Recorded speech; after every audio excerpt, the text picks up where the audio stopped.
Le titre du message ce matin est « La foi morte ».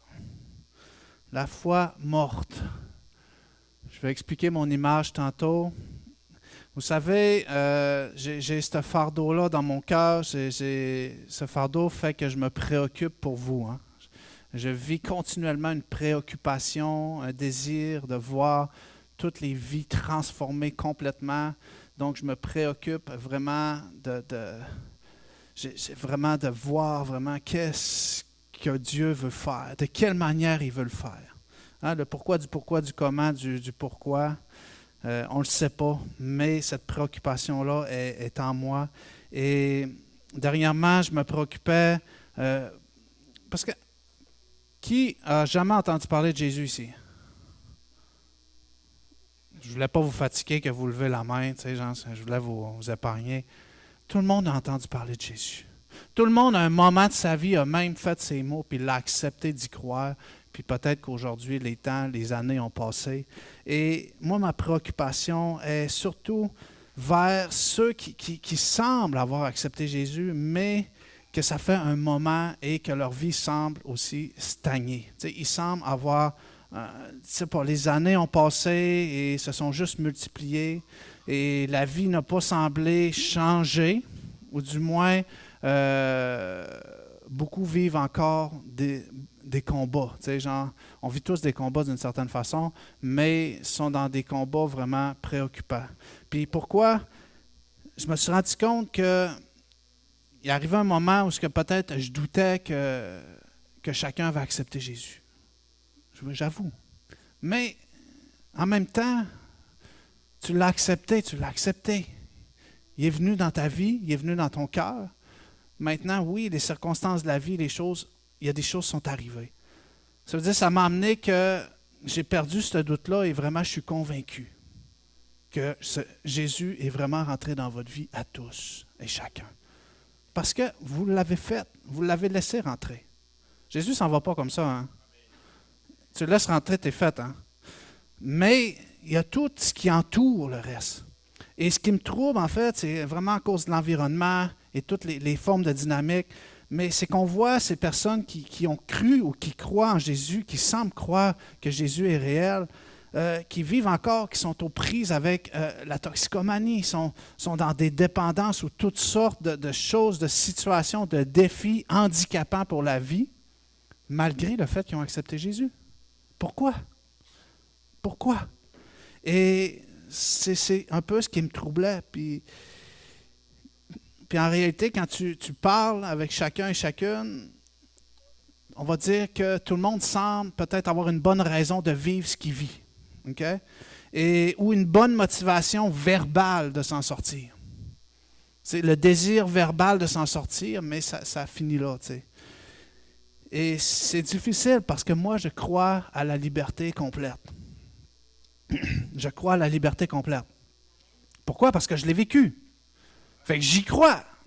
J'y crois. C'est pas seulement écrit, je le vis. Fait si ça serait qu'une théorie, on pourrait dire encore, ça semble une théorie.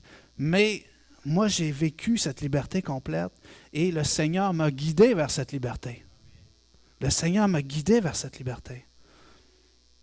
Et assurément, on connaît tous ce passage dans Jean 14, parce que c'est Jésus lui-même qui a déclaré « Je suis le chemin, je suis la vérité, je suis la vie. Personne ne peut aller au Père autrement que par moi. » Est-ce que vous le croyez? Vraiment? Est-ce que vous le croyez vraiment? Jésus est le seul chemin, la seule vérité, la seule vie. C'est ce qu'on croit normalement quand on l'accepte dans notre vie. C'est normalement ce qu'on croit. Et j'ai ce feu, on va dire, qui brûle d'espoir. Personne ne peut m'enlever l'espoir. J'ai déjà dit à plusieurs, personne ne peut m'enlever l'espoir. Même si tu me sembles te dire que ta situation, il n'y a plus rien, du plus rien, ça, c'est ta façon de voir les choses. Parce que moi, je sais qu'il y a toujours de l'espoir. Bon, OK, vous parlez d'un pasteur, c'est beau. Non. Avant même que ça arrive, j'y croyais. Et c'est ce qui fait qu'aujourd'hui, j'ai été poussé à me rendre jusqu'où je suis aujourd'hui. Parce qu'il y a de l'espoir. J'ai même écrit un livre. Il fallait que j'y croie. Là, parce que quand tu écris quelque chose, au moins, on peut te la renoter. Hein? On peut te dire, ouais, mais tu as écrit ça. Ouais, je l'ai écrit. Je l'ai écrit. Écoutez bien ce matin. Ça va peut-être être un choc pour vous, OK? Mais c'est une réalité. Il ne suffit pas de croire en Dieu. Il ne suffit pas de croire en Dieu. Écoutez, il ne suffit pas de croire en Dieu. Pourquoi je dis ça? Parce que Dieu croit en vous. Il ne suffit pas d'être assis et de dire, Seigneur, agis, fais de quoi dans ma vie?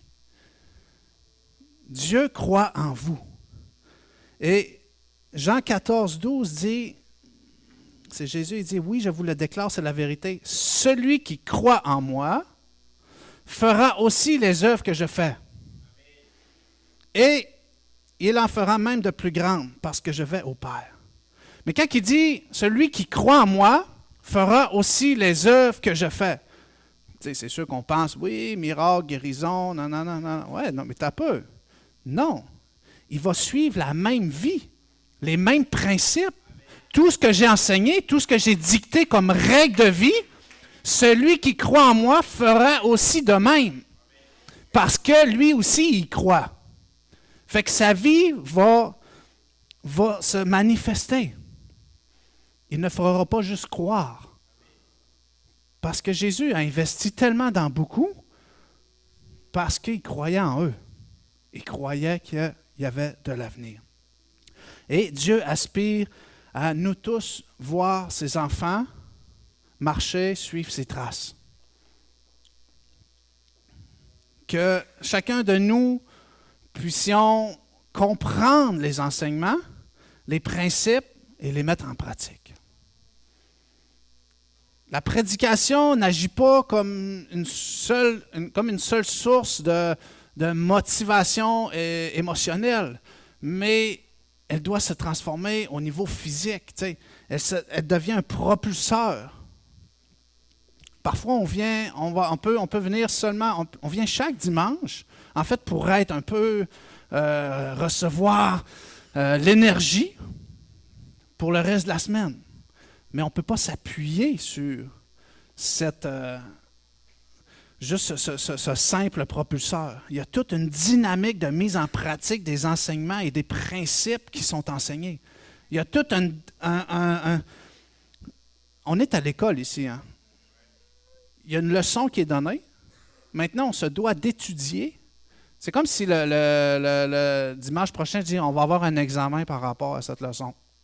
250 questions à développement. Pas des choix de réponse, là. Ça serait trop facile. Il faut être prêt, hein? Qui va étudier? Il faut étudier. Sinon, on va dire, moi, je peux dire, c'est quoi j'ai prêché il y a 2 semaines? On va dire, 2 semaines, ça parlait de Jésus. C'est bon, ça commence bien. C'est ça. Jésus nous a dit, en Matthieu 11, 28, « Venez à moi, vous tous qui êtes fatigués, de porter un lourd... » Aujourd'hui, je suis dans la Bible version français courant. Je change de version, j'aime bien ça. « Venez à moi, vous tous qui êtes fatigués, de porter un lourd fardeau, je vous donnerai du repos. Prenez sur vous mon joug. » J'ai un image. Qui sait c'est quoi un joug? Prenez sur vous mon joug et laissez-moi vous instruire. Car je suis doux et humble de cœur et vous trouverez du repos pour vous-même. Et on peut voir, j'ai l'image d'un joug. En fait, Jésus ne veut pas faire, j'ai déjà même expliqué cet exemple, je ne sais même pas si c'était ici, là, mais un joug, en fait, est là, dans le but de répartir la charge qui est à tirer, qui est à traîner. Donc, Jésus dit, prends mon joug. Jésus est d'un côté, puis toi, tu es de l'autre. Mais Jésus n'a pas dit, laisse faire, je vais tout faire à ta place. Toi, prends le repos. Repose-toi, moi, je m'en occupe. Il n'a jamais dit ça. Là. Mais il dit, viens, prends mon joug, mets mon joug. Il dit, la charge que je vous laisse, dans une autre version, est légère. Donc, il y a toute cette dynamique où Jésus est là, est venu dans notre vie, dans notre cœur, pour nous enseigner, pour nous guider, pour nous diriger, pour nous donner des principes. Pas dans le but qu'il fasse tout le travail, mais le travail est fait en partenariat. Okay? C'est un partenariat. Vous étiez quand même des personnes intelligentes avant de connaître Jésus. Vous saviez? Vous êtes nés avec des talents, vous êtes nés avec des désirs, vous êtes nés avec plein de capacités. Jésus est venu juste mettre à profit tout le meilleur de nous pour quelque chose de plus grand. Il est venu nous donner un avenir plein d'espérance. Allons plus loin un peu, parce que le début de mon message, j'ai dit que la foi morte. Et j'ai trouvé ce passage également, c'est que la parole de Dieu nous dit également que la foi peut être morte. La foi peut être morte. Un peu comme l'image que j'ai mis. J'ai-tu l'image de mon arbre? J'ai essayé de trouver une image qui pouvait ressembler, mais c'est comme, normalement, ça serait une foi vivante, OK? Qui est verte, et en tout cas, ça a l'air bien, mais de l'autre côté, c'est comme en train de dessécher. Ça ne l'enlève pas que tu as la foi quand même, mais ta foi est en train de se dessécher. Elle est en train de mourir. Elle est en train de mourir. Et c'est quoi la foi? Parce qu'on va parler de la foi en Dieu ici, aujourd'hui. On ne parlera pas de la foi en d'autres choses. Mais Hébreux 11 nous donne une belle définition. Hébreux 11, versets 1 à 3. Mettre sa foi en Dieu, c'est être sûr. Dans une autre version, c'est avoir une ferme assurance de ce que l'on espère. C'est d'être convaincu. Dites convaincu. Convaincu. Vous êtes-tu convaincu? Convaincu. Convaincu, ça veut dire quoi? Ça veut dire que tu es convaincu. Il n'y a personne qui peut te faire changer d'idée. Il n'y a personne qui peut t'enlever cette possibilité. On ne peut pas te dire, même si, moi j'aime dire en fait, peu importe qui va me dire qu'il ne croit pas en Dieu, moi ça ne me dérange pas. Moi j'y crois. C'est toi. Moi j'y crois. Fait, ça, tu ne peux pas me l'enlever, je suis convaincu. Je suis convaincu. Tu auras beau m'expliquer plein de doctrines, de façons de si, c'est bien, je vais les regarder. Ouais, ça reste, je suis convaincu quand même. Donc, ça ne marche pas. Convaincu, c'est convaincu. Convaincu de la réalité que l'on ne voit pas. Et c'est à cause de leur foi que les grands personnages du passé ont été approuvés par Dieu. Par la foi, nous comprenons que l'univers a été formé par la parole de Dieu. De sorte que ce qui est visible, ce que nous voyons, a été fait à partir de ce qui est invisible. Ce que nous voyons a été créé à partir de l'invisible. Donc, j'avais cette image cette semaine, parce que là, c'est drôle, parce que j'avais un arbre cette semaine, puis je l'ai partagé pendant un temps de prière. Je voyais un arbre pendant un temps de prière cette semaine, puis qui bougeait. Hein? Les arbres, ça bouge. Il y a du vent, il y a des tempêtes, ça bouscule. Puis parfois, il peut y avoir des tornades, des ouragans. L'arbre, il peut perdre des branches, il peut paraître fort, il peut paraître bien, mais est-ce que c'est l'extérieur qui définit qui reste sur place? Non. C'est les racines. C'est la profondeur de ses racines. C'est l'invisible qui maintient l'arbre. C'est l'invisible qui maintient l'arbre. Fait que ça m'a montré quoi? Ça veut dire que ça peut arriver que nos racines sèchent, meurent, et que ça nous rend fragiles aux épreuves, fragiles aux tempêtes, parce qu'on est en train de s'affaiblir. Et les racines, nous, c'est notre fondation, c'est Jésus. C'est la profondeur qu'on a avec lui, notre relation, notre intimité. Qui pense avoir la foi ici? Qui pense avoir la foi? Bien enraciné. Bien enraciné. Ou qui semble que sa foi est morte? Il ne faut pas être gêné. Hein? qui semble que sa foi est morte, ou qui sent, dans le fond, dans un désert, malgré le fait qu'il croit en Dieu. Hein? Malgré qu'il croit en Dieu. Parce que ça ne l'empêche pas que tu y crois. Ça ne l'empêche pas que c'est réel. Mais tu peux être dans une saison morte, une saison desséchée. Et je vais partager avec vous ce passage qui se situe dans Jacques 2, du verset 14 à 26. Et je vais lire. Commence ainsi. Mes frères, à quoi cela sert-il à quelqu'un de dire « j'ai la foi » s'il ne la prouve pas par des actes? Cette foi peut-elle sauver? Supposez qu'un frère ou une sœur n'ait pas de quoi se vêtir ni de quoi manger chaque jour. À quoi sert-il que vous lui disiez « au revoir, porte-toi bien, habille-toi chaudement et mange à ta faim » si vous ne leur donnez pas ce qu'il est nécessaire pour vivre? Il en est ainsi pour la foi. Si elle ne se manifeste pas par des actes, elle n'est qu'une foi morte. Elle n'est qu'une chose morte. La foi a donc besoin d'être nourrie. Comment? Par des actions stratégiques, par des actions que l'on pose, qu'on la rend vivante. 18. Quelqu'un dira peut-être, il y en a qui ont la foi et d'autres les actes. Hein? On peut être quelqu'un de très proactif. Hein? On peut faire beaucoup de choses dans le monde, accomplir beaucoup de choses, mais notre foi, ou on peut juste avoir la foi, puis genre juste dire, non, moi, par la grâce de Dieu, hein, c'est la grâce de Dieu agissante dans ma vie. Montre-moi comment ta foi. Quelqu'un dira peut-être, il y en a qui ont la foi, d'autres les actes. Alors je lui répondrai, montre-moi comment ta foi peut exister sans les actes. Quant à moi, je te prouverai ma foi par mes actes. Tu crois qu'il y a un seul Dieu? Très bien. Les démons le croient aussi. Et ils tremblent de peur. Insensé que tu es. Veux-tu avoir la preuve que la foi sans les actes est inutile? Comment Abraham, notre ancêtre, a-t-il été reconnu comme juste par Dieu? À cause de ses actes. Parce qu'il a offert son fils Isaac sur l'autel. Tu le vois, sa foi et ses actes agissaient ensemble. Sa foi est parvenue à la perfection en raison des actes qui l'accompagnent.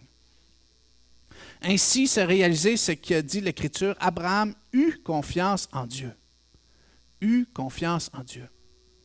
Et Dieu considéra comme juste en tenant compte de sa foi. Et Dieu l'appela mon ami. Voyez-le donc, vous êtes humain, un être humain est reconnu comme juste par Dieu à cause de ses actes et non uniquement à cause de sa foi. Il en fut de même pour Rahab, la prostituée. Elle fut reconnue comme juste. Il y avait des espions qui étaient allés à Jéricho pour justement voir un peu de quelle manière pouvoir, comment c'était. En tout cas, ils étaient allés en éclaireur. Et ils ont comme été trouvés, fait qu'ils ont dû fuir. Et ils ont atterri dans une maison. Donc, ils ne savaient pas que c'était une prostituée, hein, mais ils ont atterri dans une maison, puis on leur a donné de l'aide, alors que c'était complètement interdit. Hein. Elle devait juste livrer les espions. Et il en fut comme pour Rahab, la prostituée, elle fut reconnue comme juste par Dieu à cause de ses actes, car elle avait accueilli les messagers israélites et les avait fait partir par un autre chemin.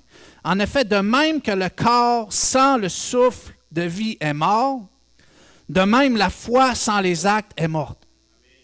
La foi sans les actes est morte. Donc, la confiance en Dieu se démontre comment? On pourrait dire par obéissance. Par l'accomplissement d'actions en état d'obéissance à cause que nous avons confiance en lui. Est-ce que Dieu va nous faire faire exactement ce que l'on désire faire? Hein? Est-ce que tu peux réussir à convaincre Dieu de dire que tu veux tourner à gauche? Dieu te dit va à droite. Mais tu te dis, non, Dieu, je te dis, ça reste quand même la meilleure opportunité. C'est contraire à avoir la foi en ce que lui te guide. Donc, est-ce qu'Abraham comprenait pourquoi il le faisait? Amener son fils, qui veut sacrifier son fils? Hein? Qui veut faire le test? Est-ce que, dans le fond, il comprenait tout ce qu'il dit? Je pense même que sa femme, elle ne devait même pas être au courant. Hein, il est juste parti avec les enfants parce qu'il aurait mis sa femme au courant avant, ça aurait chauffé. Là, il n'aurait pas dit à sa femme, « je m'en vais sacrifier notre enfant unique, j'en reviens tantôt. » Ma femme ne m'aurait pas laissé partir. Hein. Même si, en tout cas, elle dit, « Mon mari a confiance en Dieu, moi j'ai confiance en mon mari. » Ouais, attends un peu. Mais il ne savait pas. Mais il l'a fait par obéissance. Parce que, il pouvait entendre la voix de Dieu, hein? Donc c'était très bien. Puis il y avait beaucoup plus la crainte de Dieu que la crainte des hommes au bout de la ligne. Puis on a vu en Naou beaucoup de messages qui parlaient des objectifs, de reprendre la vision, le planning, les choses. Et tout ça, c'était dans le but de justement se mettre en action. C'est juste pour ça. Parce qu'on sait que la foi se manifeste seulement s'il y a des actions stratégiques. Et je suis sûr que malgré tout ça, je pourrais dire qu'il y en a plusieurs qui n'en ont même pas mis en place. Ils n'en ont pas mis en place. Ou d'autres pourraient dire, oui, j'en ai mis en place, mais ils ont de la difficulté à les mettre en application. C'est une réalité. Et pourquoi j'ai poussé dans cette réflexion de la foi sans les actes un peu est morte, c'est qu'au bout de la ligne, je ne suis pas arrivé ici juste par la foi, juste par la grâce de Dieu. Oui, en tout cas, je vais essayer de m'expliquer. Là. C'est que cette foi-là était accompagnée d'action. Dieu me dit, change ci, j'ai changé ci. Dieu me dit, va là, j'ai fait ça. Je suis sorti, moi, d'un processus, Moi, j'étais dans le trafic de stupéfiants, j'étais dans la drogue par-dessus la tête. Moi, dans le fond, j'attendais juste de mourir, mais en fait, j'étais peut-être bien trop... En fait, je ne voulais pas mourir, mais je ne savais pas comment vivre. Donc, parce que si j'aurais voulu mourir, je me serais juste enlevé à vie. Tu sais, maintenant, tu te dis, écoute, mais je ne voulais pas mourir. Fait que, tu sais, je faisais juste me droguer jusqu'à mourir, tu sais, genre. Fait que je ne savais juste pas comment vivre. Fait que, dans le fond, j'ai embarqué dans un processus. Bon, il y a eu thérapie, j'ai fait thérapie. Après la thérapie, pendant la thérapie, j'ai accepté Jésus, j'ai laissé Jésus rentrer dans ma vie, j'ai lu des livres, j'ai lu la Bible, je suis sorti de thérapie, j'ai trouvé une église, j'ai fait une autre thérapie externe, j'étais allé dans les mouvements AA, NA, j'étais allé dans des travailleuses sociales, j'étais allé voir un médecin qui m'a fait médicamenter pour m'aider, j'ai arrêté de fumer la cigarette, j'ai mis en place plein de choses, j'ai changé de cercle d'amis, j'ai fait le ménage dans ma vie, j'ai été délivré de la dépendance matérielle, j'ai été délivré de toute forme de dépendance externe, j'ai fait un cheminement, j'ai fait des sessions de délivrance, j'ai fait du counseling thérapeutique, j'ai fait des... Est-ce que je voulais m'en sortir? Est-ce que j'avais la foi que Dieu pouvait agir? Je savais qu'au moment où Jésus est venu dans ma vie, j'étais plus seul. J'étais plus seul. Tout le fardeau, tout le poids, toute la douleur, tout ce que je n'étais plus capable de supporter à cause de la vie, il est venu me l'enlever. Maintenant, il a dit, viens-t'en, je vais t'aider. Hein, le secours venant des hommes n'est qu'illusoire. Mais avec Dieu, nous ferons des exploits. Donc, j'étais dépassé. C'est sûr, la vie nous rend dépassés. La pression de par-dessus. Quand je suis sorti de thérapie, en fait, ça a mal parti. Parce que là, ça allait bien. Fait que là, j'ai dit, c'est beau. C'est quoi qu'il faut faire? Bon, il faut se trouver un travail. Je suis endetté de 50 000 $. Il faut bien commencer à quelque part. Il faut commencer à payer. Fait que, il faut trouver travail. Il faut trouver... La pression de la vie m'a mis quasiment déjà en burn-out. Fait que, il a tout fallu que je revoie. Mais je n'étais pas tout seul. J'avais accepté de croire en quelqu'un qui m'aidait vraiment. Mais son aide, c'est que... En fait, est-ce qu'il y a des gens qui ont été forcés d'accepter Jésus ici? Parce qu'on va prier, hein? Parce que ça ne serait pas supposé, OK? Vous avez fait le choix d'accepter Jésus. Vous avez fait le choix que Jésus vous conseille des actions à prendre pour que votre vie change. C'est qui ne met pas en pratique? La foi, votre foi va être vivante seulement si vous manifestez des actions réelles qui vont créer un changement. Je ne vous dis pas de faire n'importe quoi. Hein? Vous avez accepté Jésus, le Saint-Esprit est venu habiter dans votre vie. Le Saint-Esprit agit comme un accompagnateur, il vous guide, il est continuellement là. Il fait juste vous rappeler même tout ce que Jésus a enseigné, il fait juste rappeler. Donc, cette foi-là devient vivante au fur et à mesure qu'on met en œuvre des choses. Wilfrid parlait des offrandes. Il y a des choses qu'ils ont vécues dans sa vie. Après ça, le travail a débloqué. L'immigration. Ce n'est pas une question de l'offrande. Dieu voit notre cœur face à notre désir de mettre les... Est-ce qu'il fallait... Tout ce que j'ai dit, là, ça ne voulait pas dire... Il ne fallait pas prendre ça en liste, dire c'est ça je vais aller faire pour m'en sortir. Non, non, ça serait genre, c'est complètement à côté. T'sais. Parce que tu dois faire ce que le Seigneur te dit de faire. Peu importe ce que ça coûte. OK? Mais il y a toujours de l'espoir. C'est pour ça qu'on suit Jésus.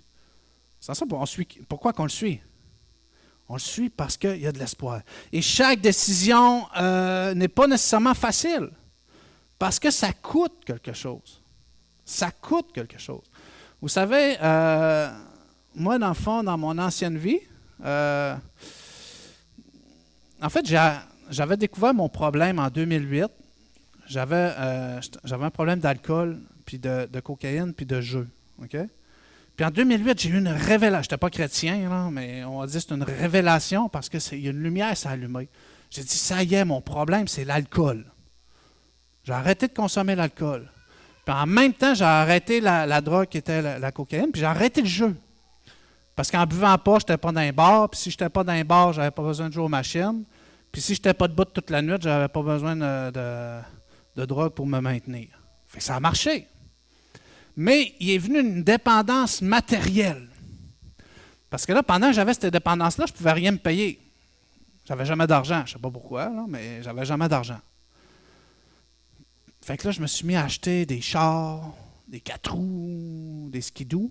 Hein, ceux qui vont connaître la neige bientôt, motoneige, bateau, petit bateau, gros bateau, moyen bateau, camion de route, camion de boîte, camion jacké, camion, tout. Genre, j'ai dit, wow, je peux me payer tout. Est-ce que je pense que psychologiquement, j'étais en santé? Sûrement pas. Mais au moins, je ne consommais pas. Tu sais, genre. Mais j'ai développé une dépendance matérielle. Ça veut dire que j'ai accordé une valeur tellement grande aux choses matérielles que c'est devenu un peu... j'ai idolâtré tout ce que j'ai acheté. Et c'est juste pour dire que quand je suis sorti de thérapie, j'avais quasiment une cour à scrap là, chez nous. Là. Je ne sais pas si vous savez c'est quoi une cour à scrap. Là. C'est une cour genre de véhicules de pièces. Là. C'est genre, je devais avoir 30 chars dans la cour. Là, pour les pièces, au cas où.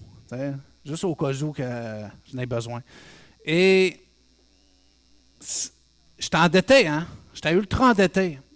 Fait que là, je voyais quand même une opportunité de faire peut-être de l'argent avec ce que j'avais, le mettre à profit, faire de l'argent. J'avais encore mon désir du matériel, puis tout. Puis, vous savez qu'en majorité, j'ai vendu des chars à 20$. J'ai donné du matériel à... En fait, le Seigneur m'a poussé à m'en débarrasser. Mais là, je disais, Seigneur, j'ai des dettes, il faut que je les paye. 1 moins 1, ça fait 0. Mais il m'a dit, libère-toi. Ça a pris du temps, hein, parce que j'avais beaucoup de choses. J'avais beaucoup de cochonneries même. Mais c'est comme, j'accordais une valeur tellement énorme à tout ce que j'avais. J'avais un char sport avec les portes Lamborghini qui ouvrait en papillon avec les mags, les kits. Je l'ai donné 50$ à quelqu'un. Genre, ça ne payait même pas le Weeper qu'il y avait dessus. Mais il m'a poussé parce que je voulais vivre un changement. Je voulais être libéré de mon passé. Je voulais en être libéré. Mes dettes se sont réglées, hein? Mes dettes se sont réglées quand même. Mais pas à cause de ma capacité, à cause que la capacité. Donc, chaque élément, on sait en fait On a tous des désirs de voir des changements dans notre vie. Amen? Du moins, on a un désir de transformation continuelle. On a un désir de transformation de ne plus vivre le passé, déjà. Puis après ça, ça continue parce qu'on a un désir du futur, tu sais, de marcher dans l'amélioration continue, dans ce que Dieu veut faire dans notre vie. Mais il faut déjà transformer le passé, puis ensuite, on va s'occuper du présent, OK, puis du futur. Mais il y a tout ça qui, dans le fond, est en train de changer. Puis on les connaît, les sujets. Mais on ne peut pas juste les vivre dans l'attente. On ne peut pas juste dire « j'attends ma guérison ». Moi, je dirais « Seigneur, j'attends ma guérison, je suis assis, j'attends. Un jour, ma guérison va me tomber dessus ». Non, si ta foi ne se manifeste pas par des actions, puis je ne dis pas que dans le fond, tu prends des médicaments, il faut t'arrêter de prendre des médicaments. Non, il ne faut pas faire des choses insensées. Il faut faire des choses qui s'enlignent sur ce que Dieu veut que tu fasses. Parce que Dieu s'occupe de ta santé pendant que tu te transformes. Il ne s'en va pas te déséquilibrer. Là, tu sais.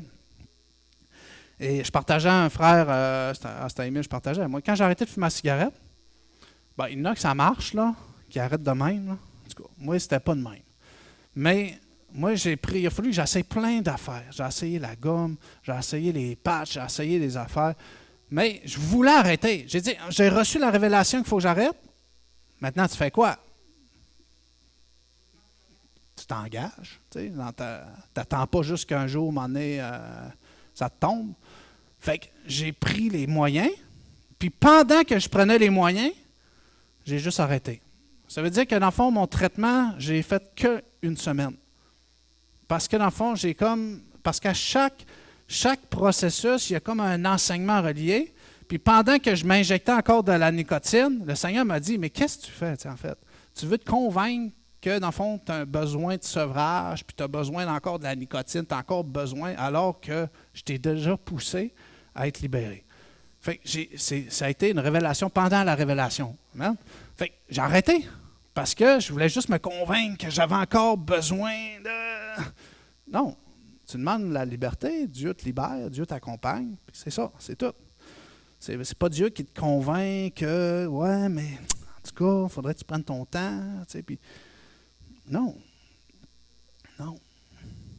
Fait que, tu sais, c'est ça. Fait que tant qu'on persiste, je crois, à penser que ce que l'on fait est correct, on a beau dire qu'on croit en Dieu, mais sache que Dieu attend plus de toi. Il attend beaucoup plus de toi. Il attend vraiment beaucoup plus. Parce que, imaginez, là, Dieu croyait en moi. Genre, il n'y aurait personne qui pouvait miser sur moi, là. Faut-tu que Dieu croie en quelqu'un quand même? Qui dit, il voit cette personne-là et dit, vraiment, moi, je crois en toi. Tu dis, waouh, il y a plus la foi que moi, hein? Parce que c'est énorme. Parce que lui, Dieu a cette capacité. Il voit ces choses. Il est dans l'invisible. Il est complètement dans une autre dimension que la nôtre. Puis quand on accepte de l'intégrer dans notre vie, on accepte de découvrir ce qu'il veut nous montrer de cet invisible. Mais c'est à nous de la prendre et de réellement la manifester. Matthieu 16, 24, 25, c'est Jésus qui disait à ses disciples, « Si quelqu'un veut venir avec moi, hein, qu'il cesse de penser à lui-même, qu'il porte sa croix et me suive. En effet, celui qui veut sauver sa vie la perdra, mais celui qui perdra sa vie pour moi la retrouvera. » Porter sa croix voulait dire quoi? Veut dire d'endurer les épreuves et les difficultés de la vie avec patience. Parce que tu as la foi en Dieu. Et tu fais tout ce qu'il dit sans demander pourquoi. Si Dieu t'a dit faire de quoi, puis tu demandes, ouais, mais le pourquoi du... Ça, c'est à cause qu'en fait, tu n'es pas sûr de ton discernement. Fait que tu ne sais pas si c'est le diable ou si c'est Dieu qui te parle. Mais ça se travaille aussi. On doit avoir une confiance complète envers Dieu, qui se démontre par des actions. Puis c'est ça un peu le fardeau, c'est que dans le fond, j'en ai côtoyé des gens, hein? J'en côtoie beaucoup, beaucoup, beaucoup. Hein? Puis tout le monde croit en Dieu. Tu dis, tout le monde croit en Dieu. Puis moi, je regarde la vie, puis je dis, ah, toi, tu crois en Dieu. Hein? OK. Mais je comprends pas. Je comprends pas parce que la croyance ne se manifeste pas dans des actes. C'est comme tu crois, mais en fait, c'est comme la personne croit. En fait, c'est pas.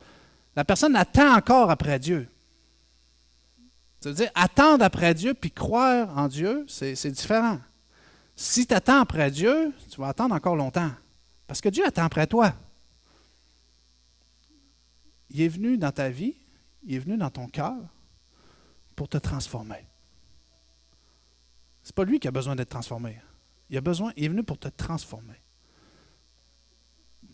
Pour que tu puisses découvrir ta nouvelle identité. Hein? Et c'est pour ça qu'on doit accepter d'abandonner notre vie, de laisser notre ancienne vie, notre ancienne façon de faire. Je ne dis pas que tout ce qu'on faisait était mal, mais s'il y a des choses à changer dans notre vie, ça Dieu le sait. Hein? Dieu vous a déjà montré.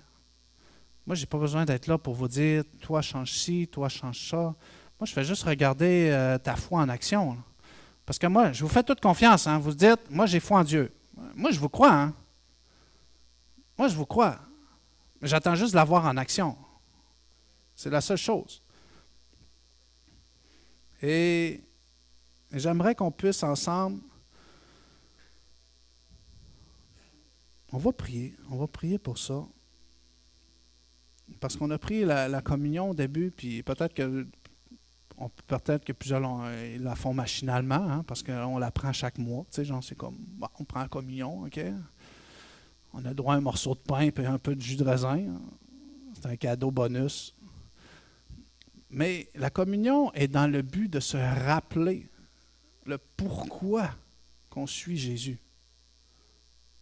Le pourquoi que, dans le fond, on veut encore qu'il soit vivant dans notre vie. Parce que Jésus-Christ est mort et ressuscité sur la croix pour chacun de nous. Pour Bernard, pour Émile,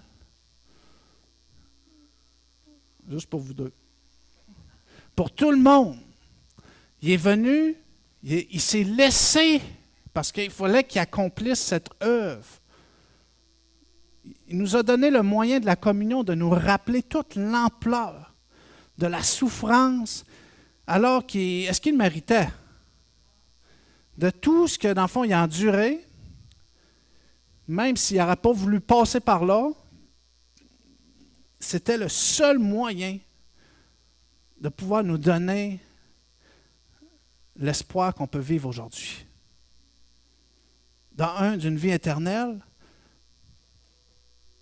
mais aussi d'un épanouissement ici même sur terre, d'une liberté, d'une joie, en toute chose, en toute occasion, de nous donner une vie, une vraie vie. Donc, on va se lever ce matin. Et je vais juste prier pour deux choses. D'un, tout le monde a accepté Jésus, c'est bien. Mais moi, je me rappelle, j'ai fait 2 fois la prière, puis on peut la faire 50 millions de fois. Là. Mais c'est juste, il faut que tu comprennes la foi, il faut que tu comprennes le pourquoi tu fais la prière. Mais le jour où j'ai laissé rentrer Jésus dans ma vie, c'était du mieux que je pouvais le comprendre.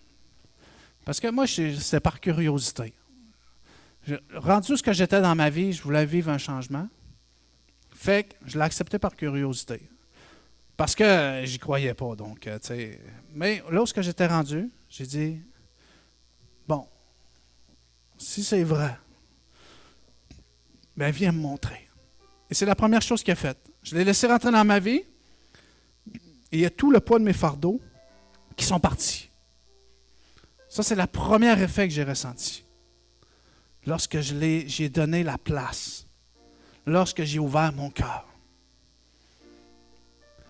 Et quelques mois plus tard, j'ai refait la prière, mais c'était différent.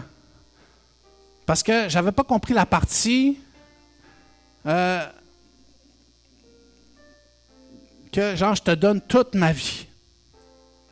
Moi, viens dans ma vie, viens dans mon cœur. C'est ce que j'avais compris de la première partie. Mais l'autre partie qui dit vraiment, je te donne toute ma vie. Je te ferai Seigneur et Sauveur. Lorsque tu es prêt à le suivre. Fait que je l'ai vécu une fois quand il est rentré dans ma vie, et je l'ai vécu une fois parce que j'étais prêt à le suivre. Donc, je veux juste ce matin qu'on puisse prier pour que cette prière puisse être complète.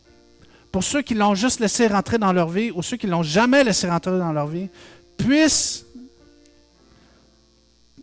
vraiment le vivre. Et pour ceux qui sont rendus à l'étape de s'engager réellement dans leur cheminement avec lui, d'être prêts à vivre une réelle transformation, d'avoir une foi qui est vivante. Donc, merci Seigneur pour tous et chacun qui sont ici.